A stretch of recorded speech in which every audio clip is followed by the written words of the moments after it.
오늘 본문을 읽으면서 그런 생각이 들었어요. 사도 바울 참 멋있다.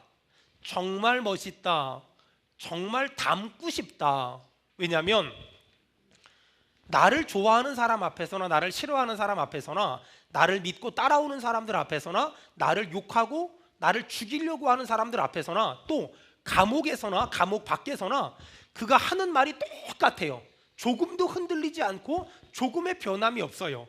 여러분, 만일 이 사도행전을 사도 바울이 썼다면 잘 포장을 해서 말을 했을 거야 라고 생각하면 되는데, 여러분 중요한 질문할게요.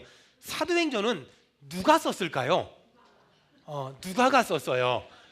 우리 교회를 오래 다닌 사람들은 몰라도 맞춰요. 근데 우리 교회를 오래 안 다닌 사람들은 이게 무슨 말인가 모르는데요, 사도행전은 누가가 써서 사도 바울이 포장을 할 수가 없었어요. 그럼에도 불구하고 사도 바울은 총독 앞에서나 한 나라의 왕 앞에서나 대제사장 앞에서나 똑같은 말을 하고 조금도 변함이 없고 조금도 흔들림이 없어요. 보세요, 제가 교회에서는 여러분 예수님 믿어야 천당 갑니다 이렇게 해놓고, 교회 밖에 나가서는 예수 믿고 천당 가나 부처님 믿고 극락 가나 아무거나 믿고 좋은 데 가요 이렇게 말하면 안 되잖아요. 여러분, 예수 믿는 사람들이 세상의 권력 앞에서는 아부하고 또 돈 있는 사람들 앞에서 하는 말과 돈 없는 사람들 앞에서 하는 말과 배운 사람들 앞에서 하는 말과 배우지 않은 사람들 앞에 하는 말이 달라지면 안 되잖아요. 여러분 정말 축복합니다. 세상의 부귀 영화를 가진 사람들 앞에서나 물질적인 이익 앞에서나 세상적인 혜택 앞에서도 여러분 정말 흔들리지 않는, 변함이 없는, 기복이 없는 믿음의 사람 되기를, 바울 같은 사람 되기를 주의 이름으로 축원합니다. 그래서 저 혼자 이런 기도를 했어요. 하나님, 저도 우리 성도들도 변질되지 않을 만큼의 은혜를 주시며 흔들리지 않을 만큼의 복을 주시며 감정의 기복이 없을 만큼의 은혜가 임하게 도와주시옵소서. 여러분, 저는 여러분이 믿음이 흔들릴 정도로 복 안 받았으면 좋겠고, 믿음이 헷갈릴 정도로 은혜 안 받았으면 좋겠고, 여러분이 변질되지 않을 만큼, 타락하지 않을 만큼, 흔들리지 않을 만큼 하나님이 복 주시기를 주의 이름으로 축원합니다. 제가 요즘에 어떤 책을 한 권 읽었는데 순교에 관련된 책이에요. 그 책에 이런 얘기가 있어요. 아들이 내일 모레 죽을 거예요. 거기 있는 군인들이 어머니를 불러요. 아들을 만나게 해주겠다. 근데 어머니가 나 아들 안 만날래. 왜요? 내가 아들을 만나면 아들이 나를 보고 그 믿음이 흔들릴까 봐. 대단하죠? 그 어머니는 인간의 애정과 감정을 내려놨어요. 아들은 예수 안 믿어요 한 번만 말하면 안 죽을 수 있는데 끝까지 믿음을 지키다 죽어요. 이 사람들은 인간의 애정과 인간의 감정과 인간의 모자간의 정을 다 내려놓고, 그리고 오직 믿음 안에 딱 붙잡고 끝까지 걸어가는 거예요. 오늘 바울이 그랬어요. 대제사장 앞에서, 총독 앞에서, 아니 한 나라의 왕 앞에서 그 믿음이 조금도 흔들리지 않고 그 믿음이 조금도 변함이 없어요. 이런 바울이 멋있어 보이고 이런 바울이 대단해 보이는 이유가 뭐냐면, 우리 주변에는요 믿음 좋다고, 은혜 받았다고, 성령 충만함 받았다고, 복 받았다고 여기저기 간증하는 사람들이 좀 있어요. 무슨 기적을 경험했다고 간증하고 무슨 은혜를 받았다고 간증하는 사람들이 우리 주변에 군데군데 있어요. 근데 그렇게 은혜 받았다고 복 받았다고 간증했던 사람들이 돈 몇 푼에 넘어지고 권력 앞에 넘어지고 이성 앞에 넘어지고 세상의 부귀영화 앞에 넘어졌다고 매스컴을 통해 들려지는 사람들이 얼마나 많은지 몰라요. 그러다 보니까 오늘 바울 같은 사람을 보니까 너무 부럽고 너무 닮고 싶고 너무 귀하고 너무 소중하다고 막 느껴져요. 자, 그렇다면 도대체 이 땅에 수많은 사람들이 세상의 부귀영화, 또 세상의 이성, 명예, 물질에 여기저기서 다 넘어지는데 어떻게 바울은 안 넘어질 수 있었고 안 타락할 수 있었고 안 쓰러질 수 있었을까? 사도행전 21장을 펴보세요.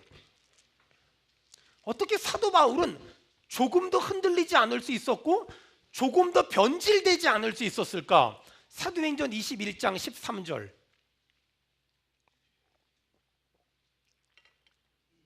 사도행전 21장 13절 다 같이 읽겠습니다. 시작. 네, 여러분이 어찌하여 울어 내 마음을 상하게 하느냐? 나는 주 예수 이름을 위하여 결박당할 뿐 아니라 예루살렘에서 죽을 것도 각오하였노라. 아멘. 지금 사도 바울이 예루살렘에 올라가서 복음을 전하겠다고 말하니까 주변 사람들이 말려요. 거기 가면 죽어, 거기 가면 잡혀, 거기 가면 감옥 가. 사도 바울이 그래요. 나도 알아. 근데 있잖아, 나도 아는데 그래도 갈래.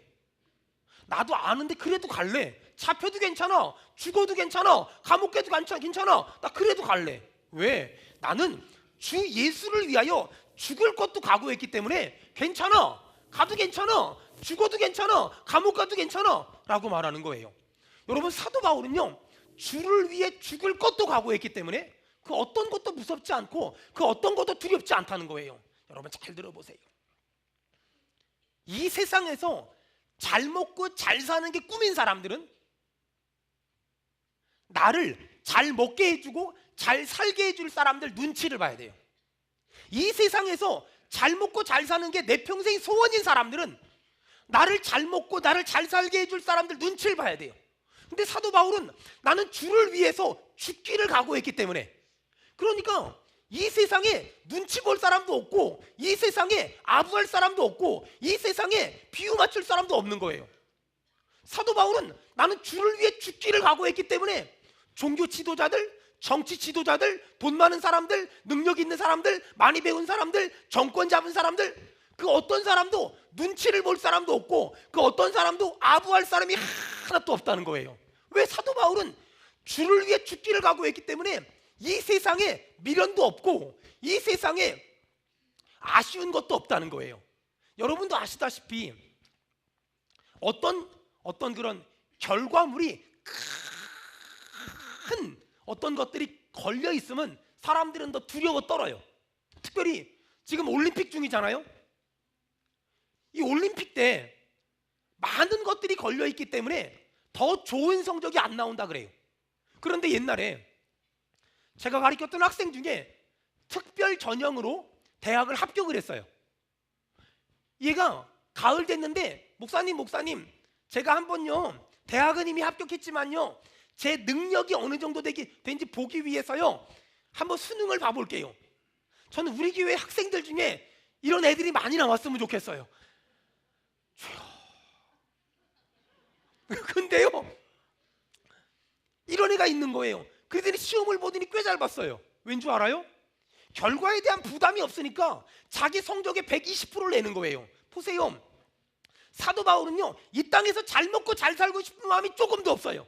그러니까 이 땅에 대제사장도 두렵지 않고 왕도 두렵지 않고 총독도 무섭지 않은 거예요. 이 땅에서 잘 먹고 잘 살 마음이 별로 없으니까 무서운 것도 없고 두려운 것도 없는 거예요.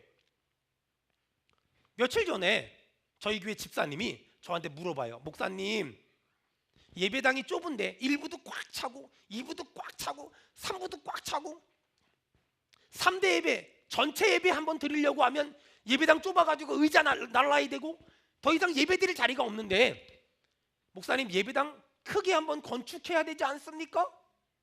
제가 뭐라 그랬게요? 좋지요. 너무 좋지요. 두 번째 물어봐요.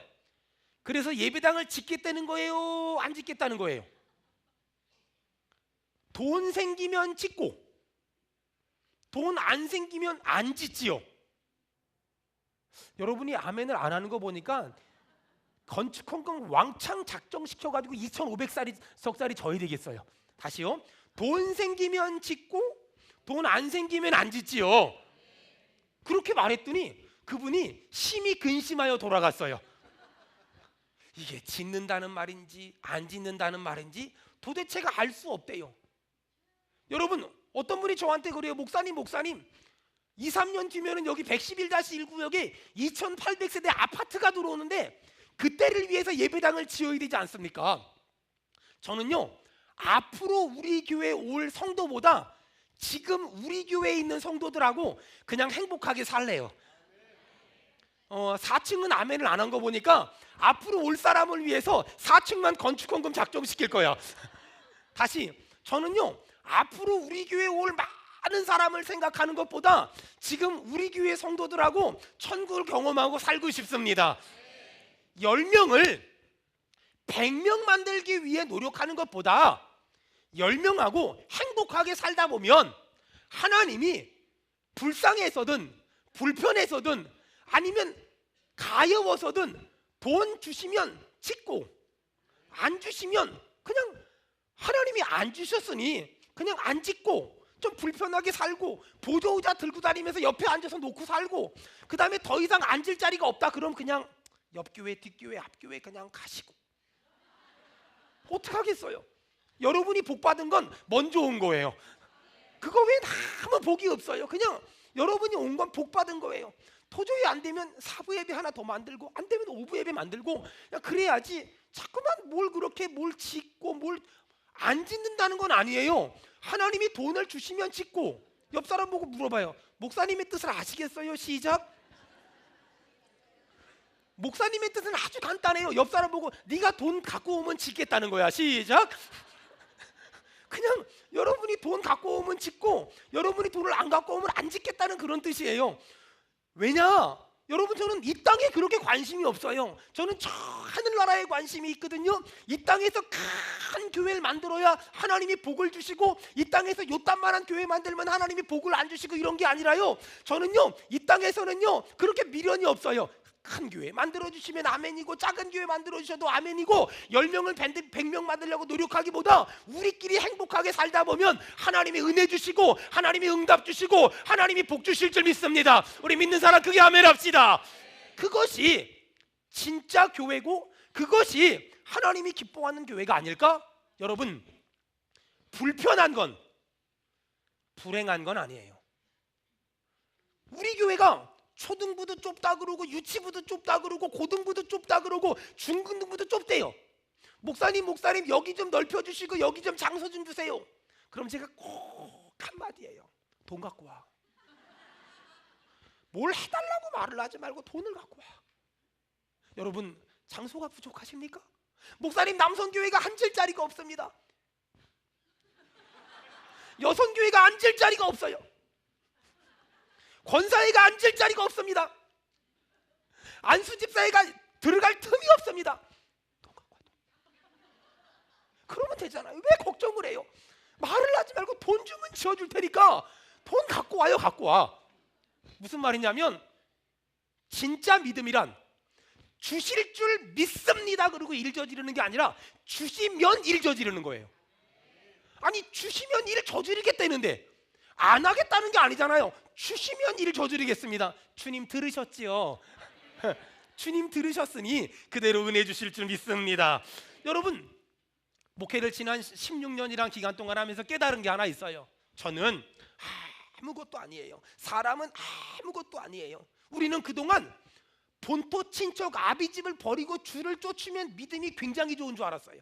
가족도 버리고 형제도 버리고 남편도 버리고 아내도 버리고 집도 버리고 교회 일만 열심히 하면 믿음이 좋은 줄 알았어요. 아니에요. 교회 일만 열심히 하면 믿음이 좋은 게 아니라 그 어떤 것보다 예수님을 가장 사랑하는 사람이 믿음이 좋은 줄 믿습니다. 여러분, 저는 우리 교회가 이 땅에 소망을 두지 말고 저 하늘나라, 여기에 소망을 두지 말고 저 하늘나라, 여러분 하늘나라에 소망을 두고 살기를 주의 이름으로 축원합니다. 하늘나라에 소망을 두고 사니까 기가 막힌 게 있어요. 제가요 돈 있는 사람 앞에서도 당당해요. 제가요 세상에 정치 권력 가진 사람 앞에서도요 당당해요. 아니, 지가 돈이 있으면 있는 거지 우리 교회 왔으면 그냥 성도일 뿐이지 뭘. 아니, 자기가 정치를 하고 권력이 있고 힘이 있으면 있는 거지 그냥 교회 왔으면 성도지 그 이상도 그 이하도 아니잖아요.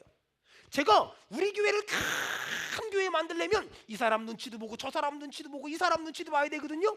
근데 그럴 욕심이 털끝만큼 없어요. 저는요 누구한테 아부해가지고 큰 교회 만드는 게 아니라 저는요 제가 유일하게 눈치 볼 분은요 예수님밖에 없고요, 제가 아부할 분도 주님밖에 없어요. 그러니까 자유함이 있고요, 그러니까 굉장히 편안해요. 굉장히 여유가 있어요. 잘 들으세요. 여러분, 이 직장 잘리면 어떡하지? 주님이 예비하세요. 이 계약 깨지면 어떡하지? 주님이 예비하세요. 하나님은 하나님의 자녀들을 책임지십니다. 하나님은 하나님의 자녀들을 축복하십니다. 우리 믿는 사람 아멘 합시다. 그것이 우리의 믿음이고 그것이 우리의 신앙이에요. 사도 바울은 꿈이 있었어요. 잘난 사람이든 못난 사람이든 모든 사람에게 복음을 전하자. 두 번째, 땅끝까지 복음 전하자. 사도 바울은 모든 사람에게 복음을 전하고 싶었거든요. 그랬더니 하나님이 그 꿈을 응답하셔서 대제사장, 총독, 베스도, 또 아그리파 왕, 이런 세상에서 제일 잘난 사람들에게 복음을 전하도록 은혜 주셨고, 또 사도 바울은 땅끝까지 로마까지 가서 복음을 전했다고 생각했어요. 그랬더니 하나님이 로마까지 가게 하셔서 복음을 전하게 하셨어요. 잘 들으세요. 하나님은 내 욕심에 반응하거나 내 야망에 반응하지 않으시고, 하나님은 하나님을 위해서 꿈을 꾸는 그 꿈에 지금도 응답하시며 반응하시며 일하시며 축복하시며 도와주시며 함께 하실 줄로 믿습니다. 여러분, 우리 교회가 5가지의 꿈이 있어요. 남자를 살리자. 대부분의 한국 교회가 남자 여자 2대8 3대7, 우리 교회 4.5대 5.5. 할렐루야. 기가 막히잖아요. 여러분, 4.5대 5.5 이 대단한 거예요. 대단한 축복이거든요. 저는 우리 교회가 정말 남자가 살아나고, 그래서 가정이 살아나고, 그래서 아내가 행복하고, 그래서 자녀가 행복하기를 주의 이름으로 축원합니다. 남자, 청년, 저는 정말 우리 교회 청년들, 우리 교회 청년들이 지금도 몰려들지만 계속 몰려들어서 우리 교회가 정말 작년의 숫자만큼의 청년들이 일어나기를 주의 이름으로 축원합니다. 청년, 불신자, 여러분, 예수 안 믿는 불신자들, 어떻게 하면 저들을 예수 믿게 할 수 있을까? 가정교회를 통해서 철수 엄마도 아빠도 부르고 철수 엄마도 불러서 그들이 예수 믿게 만들고 교회를 인도함으로 말미암아서 여러분, 우리 교회가 불신자들이 예수 믿기를 주의 이름으로 축원합니다. 어르신들, 다음 주부터 이 포레버 우리 어르신들 예배 시작되잖아요. 정말 어르신들을 잘 섬겨서 우리 교회가 정말 어르신들이 행복하고 어르신들이 천국을 경험하고 어르신들이 하나님의 은혜를 경험하기를 주의 이름으로 축원합니다. 저희 교회 장애인들 섬기잖아요. 정말 우리 아이들이 세상에 나가면 장애를 가졌다고 때로는 속상할 때도 있고 아플 때도 있고 힘들 때도 있고 울 때도 있지만, 최소한 교회에서만큼은 아이들이 장애인한 이유 때문에 차별을 받고 또 멸시를 받고 천대를 받는 것이 아니라 그저 교회에서는 똑같은 한 사람의 성도로서 그런 신앙생활을 할 수 있는 그런 수원은혜 교회가 되길 주의 이름으로 축원합니다. 바울이 모든 사람에게 땅끝까지 복음을 전하고 싶다고 기도했는데 하나님이 응답을 주신 것처럼 우리 교회가 남자를 살리겠습니다, 불신자를 전도하겠습니다, 청년을 살리겠습니다, 어르신들을 살리겠습니다, 장애인들을 섬기겠습니다. 바울의 기도를 응답하신 하나님께서 우리의 기도에 응답 주실 줄로 믿습니다. 바울이 어떻게 그 꿈을 이룰 수가 있었을까? 바울이 말이에요, 다메섹에서 예수님이라는 분을 만났어요. 여러분, 바울은 그가 가진 능력과 실력으로 그런 일을 한 것이 아니라 바울이 다메섹에서 예수님을 만났더니 그 예수님이 바울이 그런 모든 일을 할 수 있도록 능력 주셨어요. 내게 능력 주시는 자 안에서 너희가 모든 걸 할 수 있느니라. 내게 능력 주시는 자 안에서 너희가 모든 걸 할 수 있느니라. 아멘. 사랑하는 여러분, 바울이 만난 예수님이 바울의 기도에 응답하신 것처럼 오늘 여러분, 이미 예수님 만나신 분들은 그 예수님께서 여러분의 인생 가운데 역사하길 바라며, 아직 예수님을 만나지 못한 사람들은 오늘 이 예배 가운데 찬송하다 기도하다 말씀 듣다가 예수님 만나게 되길 주의 이름으로 축원합니다. 자, 예수님을 만나면 어떤 일이 벌어지냐? 18절 누가복음 26장 18절. 자, 예수님을 만나면 이런 일이 벌어져요. 예수님을 만나면 이런 일이, 누가복음 26장 18절 다 같이 읽겠습니다. 시작. 아멘. 더 크게 읽습니다. 시작. 여러분, 예수님을 만나고 나면 어떤 일이 벌어진다고요? 그 눈이 떠진대. 눈이. 여러분, 오늘 말씀 듣다 찬양하다 기도하다 예배하다 영적인 눈이 떠지길 주의 이름으로 축원합니다. 눈이 떠지는 은혜. 자, 두 번째 16절 사도행전 26장 16절 다 같이 읽겠습니다. 사도행전 26장 16절 읽겠습니다. 시작. 일어나 너의 발로 서라. 내가 내게 나타난 것은 곧 내가 나를 본 일과 장차 내가 내게 나타날 일에 너로 종과 증인을 삼으려 함이니. 너로 종과 증인을 삼으려 함이니. 여러분, 지금 하나님께서 사도 바울을 불렀는데 그 부르심의 목적이 뭐냐? 종으로 쓰려고, 증인으로 쓰려고. 여러분 잘 보세요. 하나님은 사도 바울에게 큰 일을 맡기려고, 대단한 일을 맡기려고 부르지 않았어요. 뭐 하려고 부른 줄 아세요? 종 삼으려고, 종 시키려고. 여러분, 종은 큰 그림을 그리고 기획을 하고 계획을 하는 게 아니에요. 종은 주인이 잔심부름을 시키면 네 그리고 하는 게 종이에요. 여러분, 하나님의 부르심의 목적은 종이에요. 하나님이 우리를 왜 불렀냐? 종하라고. 그런데 요즘 종들은 종 주제에 주인 행세를 하는 사람들이 더 많아요. 제가 선교단체에서 사역할 때 어떤 청년들을 제자훈련을 시켰는데, 그 제자훈련을 시키는데 한 청년이 저한테 물어봐요. 목사님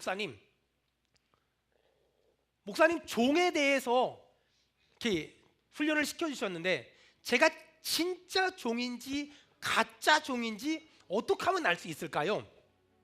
진짜 종인지 가짜 종인지 어떻게 하면 알 수 있을까요? 이렇게 물어봐요. 여러분 종 맞습니까? 여러분 정말 종 맞습니까? 저도 종이잖아요. 근데요, 저도 종이고 여러분도 종이잖아요. 근데 있잖아요, 제가 훈련을 시키고 그 청년한테 그런 질문을 받았어요. 목사님, 제가 진짜 종인지 가짜 종인지 어떻게 알 수 있습니까? 간단해요. 여러분 이렇게 종에 대한 훈련을 받잖아요. 그럼 이제 은혜 받아가지고 그래 나는 종이야. 그리고 종처럼 살아요. 지나가다가 쓰레기 떨어져 있잖아요. 그럼 쓰레기를 딱 주워요. 딱 주워. 그러면 제가 예를 들어서 제가 종이에요, 종. 자, 지나가다 쓰레기가 있어. 쓰레기 딱 주웠어. 쓰레기를 딱 주웠는데 갑자기 우리 예쁜 딸내미 현주가 목사님 옆에도 있는 거 주워요. 그 말을 듣는 순간에 내가 종으로 살려고 하니까 날 종으로 봐. 이러면 종이 아니에요. 그걸 보고 가짜라 그래요. 근데요, 쓰레기를 줬는데 우리 이쁜 딸내미가 목사님 옆에도 휴지 있는데요. 알았어. 그리고 또 주스면 종이에요.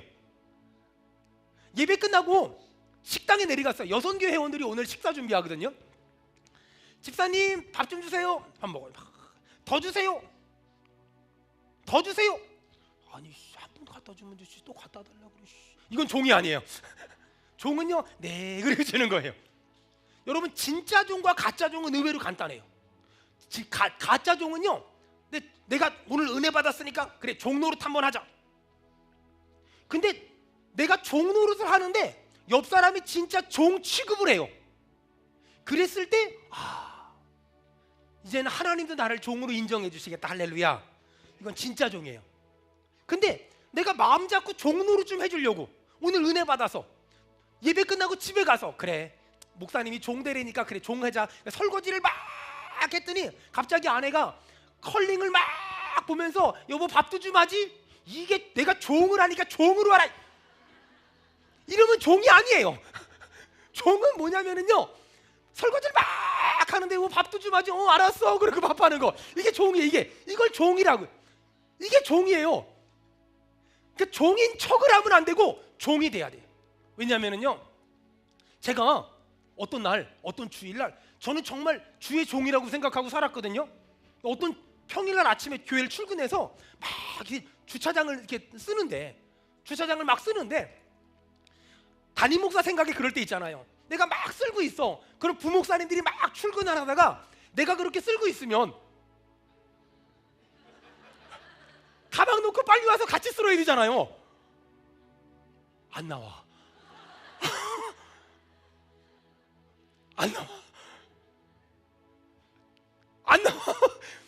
근데 머릿속에서 갑자기 수천 가지 수만 가지 이 목에 생각이 많이 드는 거예요. 그리고 순간 그 한 1분 동안 막 생각을 하는데 1분 5초 됐는데 나와가지고 쓸더라고요. 내가 목양실 들어가서 무릎 꿇고 앉아서 울었어요. 하나님, 주의 종이라며. 어느 순간에 부교육자들도 많아지고 성도들도 많아지고 사람들도 많아지고 인정해주는 사람들도 많아지고 칭찬해주는 사람도 많아지니까 종인 척은 했는데 여러분 정말 창피한데 제가 종이 아니었더라고요. 정말 종인 척은 했거든요. 근데 어느 순간에 교회가 점점 부흥하면서 내가 종이 아니더라고요. 제가 그날 무릎 꿇고 앉아서 목양실에 문 걸어 잠그고 하나님한테 기도했어요. 하나님, 잘못했어요. 정말 잘못했어요. 정말 잘못했어요. 정말 너무너무 잘못했어요. 이제는요 종인 척 안 하고요 종할게요. 이제는요 막 주차장 그 청소하는데요 부교육자들 안 나와도요 그 사람들 고기 사줄게요. 제가 그렇게 부족하다니까는요. 여러분이 그렇게 저보고 잘한다고 그러지만 저 이렇게 부족하고요, 이렇게 못났고요, 이렇게 연약한 게 솔직한 저래니까는요. 여러분, 하나님은 우리를 종으로 불렀어요. 주인으로 부르지 않았어요. 주인 행세하면 안 돼요. 잘난 척하면 안 돼요. 여러분, 하나님은 우리를 종으로 부른 줄로 믿습니다. 정말 종을 섬기는 거잖아요. 정말 종을 섬기잖아요. 여러분, 우리가 종처럼 섬기잖아요. 어떤 일이 벌어지는 줄 알아요? 종처럼 막 섬기면 상대방이 마음의 문이 열려요. 종으로 막 섬기면 상대방이 마음의 문을 열잖아요. 그럼 그 사람한테 증인으로 복음을 딱 전하잖아요. 그럼 복음을 딱 받아들이고 예수님 믿어요. 할렐루야. 여러분, 그래서 오늘 성경에 하나님이 우리를 종과 증인으로 삼았대요. 종처럼 섬기면 마음의 문을 열 것이고, 마음의 문을 열면 복음을 전하는 증인의 삶을 살면 그 사람을 하나님의 자녀로 마귀로부터 끌어당길 수 있을 줄로 믿습니다. 그게 믿음이에요. 그게 영적인 전략이란 말이에요. 근데 섬기지는 않고 복음만 전해. 마음문이 닫혔는데 복음이 들어가요. 마음문이 잠겼는데 복음이 어떻게 들어가겠어요? 제가 오늘 아침에 출근해서 유튜브를 켜놓고 노래를 하나 들었어요. 갑돌이와 갑순이는 한 마을에 살았. 왜 그랬냐면요, 오늘 새벽에 새벽 예배를 드리고 잠깐 기도하는데 그 노래가 오늘 이 말씀을 준비해서 그런지 그 노래가 계속 생각나는 거예요. 그러면서 혼자 그런 생각이 들어요. 갑돌이와 갑순이가 한 마을에 살았는데 둘이는 서로 사랑을 했더래요. 뭐 그러면서 막 연애를 했대요. 알콩달콩 연애를 했대요. 여러분, 갑돌이와 갑순이가 결혼을 했을까요? 못했을까요? 못했대요. 왠 줄 아세요? 갑돌이와 갑순이가 둘 다 갑질을 하면 이혼을 해요. 이 결혼이 해피엔딩이 되려면 갑돌이는 을순이랑 결혼을 하거나 을돌이가 갑돌이랑 갑순이랑 결혼을 해야 이게 뭐가 좀 그림이 나와요. 여러분, 섬김이 뭐예요? 소위 요즘에 갑질한다는 말 많이 하죠. 갑에 있는 사람이 을에 있는 사람을 섬기는 것. 그러면 을에 있는 사람들이 마음의 문을 열 거예요. 마음의 문이 열리면 그들에게 복음을 전하면 그들이 주님께로 돌아오더라는 거예요. 섬김은 사람들의 마음의 문을 열고, 마음의 문이 열렸을 때 복음을 전하면 그 사람이 주님께 돌아올 줄 믿습니다. 요즘에 제가 참 잘했다, 제 머리 스스로 쓰다듬는 게 하나 있어요. 우리 장로님들이 물론 동의해줘서 가능한 일이지만 참 잘했다. 뭐냐면 저희 교회 부교육자들한테 4대 보험을 다 들어줬어요. 여러분들은 근데 여기서 중요한 게 하나 있어요. 담임 목사는 안 된대요. 그래서 저는 못 들었어요. 제 부교육자들 4대 보험 다 들어주고 났는데 너무 행복한 거예요.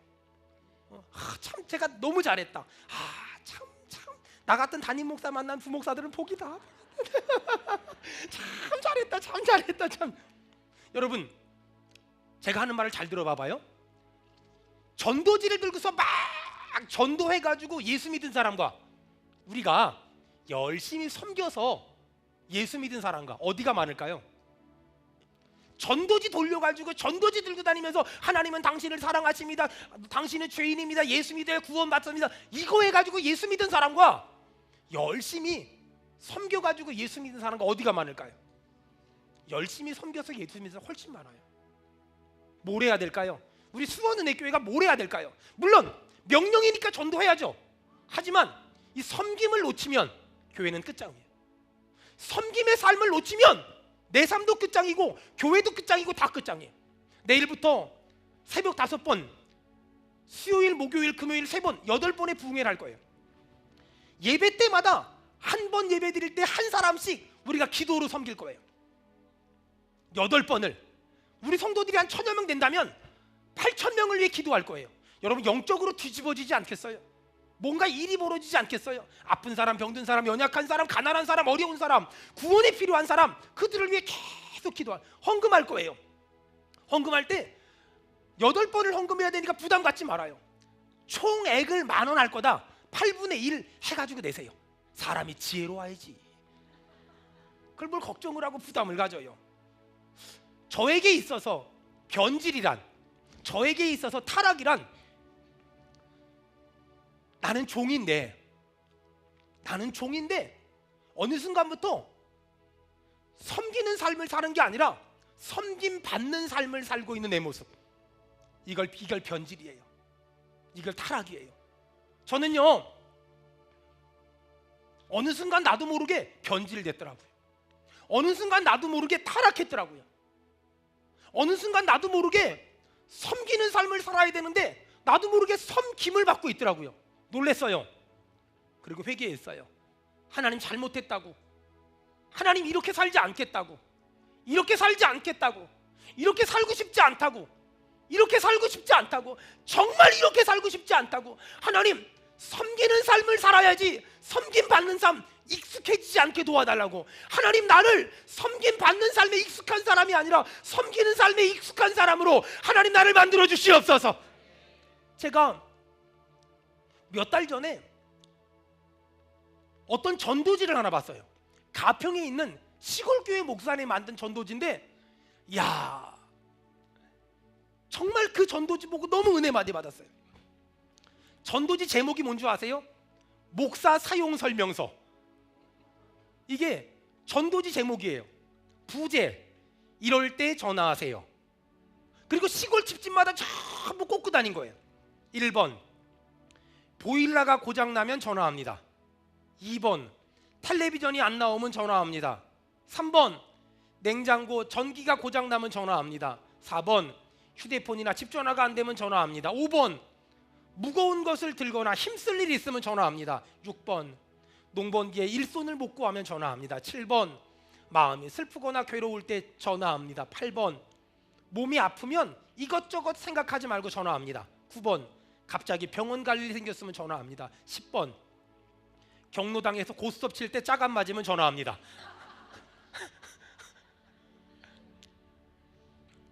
그 전도지에 맨 밑에 이렇게 써 있어요. 목사는 불상처럼 집 구석에 모셔두는 게 아니라 필요에 따라 여러분들이 써 먹어야 하는 존재입니다. 아, 이분 진짜예요. 이분 진짜 목사예요. 이게 진짜예요. 이게 진짜 목사예요. 교회가 아무리 힘들고 어렵다 그래도 이런 목사님은 주님 재림하실 때까지 필요한 사람들이에요. 종, 하나님이 나를 종으로 불렀는데, 하나님이 나를 종으로 불렀는데, 섬기라고 불렀는데 어느 순간부터 섬기는 삶이 아닌 섬김 받는 삶이 익숙해져 버린 우리들의 모습. 제가 늘상 기억하는 일이지만 다시 한번, 그래서 또 한번 글을 적어봤어요. 식사할 때 상석이라고 생각되는 자리는 목사란 이름 때문에 앉아있기보다 나보다 연장자에게 양보하고 싶다. 차로 이동할 때 상석이라고 생각하는 자리에 나보다 연장자를 앉히겠다. 무의식 중이라도 목사라는 직분을 가졌기에 특권을 누리려는 마음을 없애야 되겠다. 목사만 주의 종이라고 생각하는가? 믿는 사람 모두가 주의 종이다. 종은 섬김을 받는 자가 아니라 섬기는 자다. 주의 종인 목사에게 잘하면 복 받고 잘못하면 벌 받는다고 가르친 적이 있는가? 우리는 오직 하나님께 잘해야 복을 받는 존재이다. 사랑하는 여러분, 바울이 그 어떤 세상 사람들 앞에서도 당당할 수 있었던 것은 바울이 이 땅에 소망을 둔 것이 아니라 저 하늘나라에 소망을 두었기 때문이고, 바울이 내가 어떤 일을 해야 되는지 정확히 알았어요. 나는 종이다. 나는 섬김을 받는 사람이 아니라 섬기는 사람이다. 사랑하는 여러분, 혹시 여러분 누가 섬겨주지 않는다고, 누가 인정해주지 않는다고, 누가 알아주지 않는다고 서운해한 적 있습니까? 내가 종처럼 섬겼더니 진짜 나를 종으로 알아? 이러면서 혈기내고 화낸 적 있습니까? 그러지 마세요. 여러분, 우리는 하나님은 우리를 종대라고 불렀어요. 첫째도 섬기고 둘째도 섬기고 셋째도 섬기는 그런 우리가 되길 주의 이름으로 축원합니다.